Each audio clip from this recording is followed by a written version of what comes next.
বিসমিল্লাহির রহমানির রহিম। আসসালামু আলাইকুম। ইলিশ মাছ পছন্দ করে না এমন বাঙালি খুঁজে পাওয়া মুশকিল। আর যদি হয় সরষে ইলিশ, সে তো সবারই খুব পছন্দ।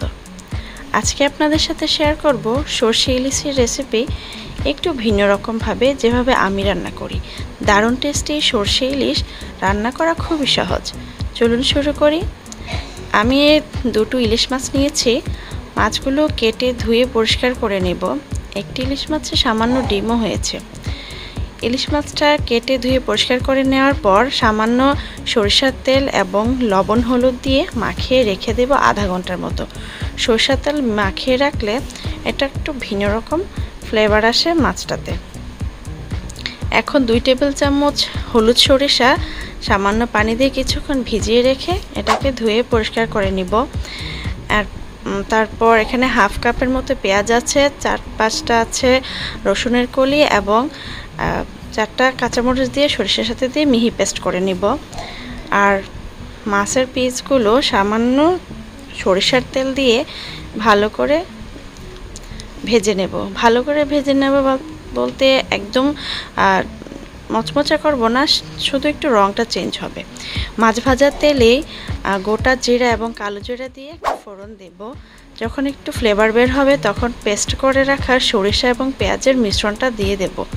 এখানে এই যে দেখেন, দিয়ে সামান্য নেড়ে চেড়ে এতে দিয়ে দেব একটু 1 চা চামচ হলুদের গুঁড়ো এবং 2 চা চামচ মরিচের গুঁড়ো। এটাকে ভালো করে নেড়েচেড়ে মিশিয়ে কিছুক্ষণ কষিয়ে নেব। এই পর্যায়ে আমি লবণ ব্যবহার করছি না, লবণটা আমি পরে দেব। এই যে একটু কষিয়ে নেওয়ার পর যখন সামান্য তেল ছেড়ে দিচ্ছে, এখন আমি এটা ঝোল দিয়ে দেব। আমি ব্লেন্ডারটা ধুয়েই ঝোল দিয়ে দিচ্ছি।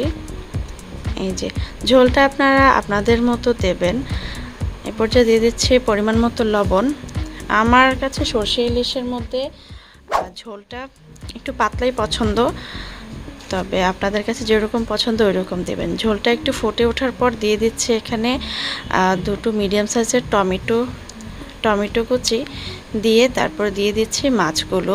আমি ঝোলটা আগে একটু ফুটিয়ে নিয়েছি, কারণ ইলিশ মাছ দেওয়ার পর বেশিক্ষণ রান্না করতে হয় না, সামান্য কিছুক্ষণ রান্না করলেই হবে।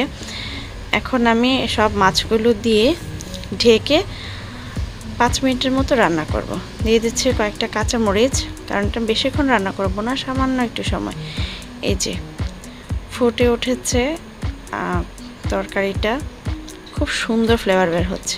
এখন ধনেপাতা দিয়ে দেবো। এটাকে আমাদের অঞ্চলে বলে বড় হজের পাতা বা বিলাতি ধনেপাতা। ইলিশ মাছে এই ধনেপাতাটা খুব ভালো একটা ফ্লেভার আনে। এমনিতে ইলিশ মাছে তো অনেক ফ্লেভার। আমি ইলিশ মাছে খুবই কম মশলা ব্যবহার করি। 3-4টা শুধু রসুনের কোষ দিয়েছি, কারণ এক্সট্রা মশলা দিলে যে আসল যে ফ্লেভারটা ইলিশ মাছের ওটা পাওয়া যায় না। কালারটা দেখেছেন কি দারুণ হয়েছে, কি লাল লাল হয়েছে। মরিচের গুঁড়া আর টমেটো আর সরিষার তেলে খুব অসাধারণ একটা কালার হয়েছে তরকারিটাতে। যদি আমার ভিডিওটা ভালো লাগে অবশ্যই আমার চ্যানেলটা সাবস্ক্রাইব করবেন, একটি শেয়ার দেবেন, লাইক কমেন্ট করবেন অবশ্যই। এখন পরিবেশন করে নিচ্ছি।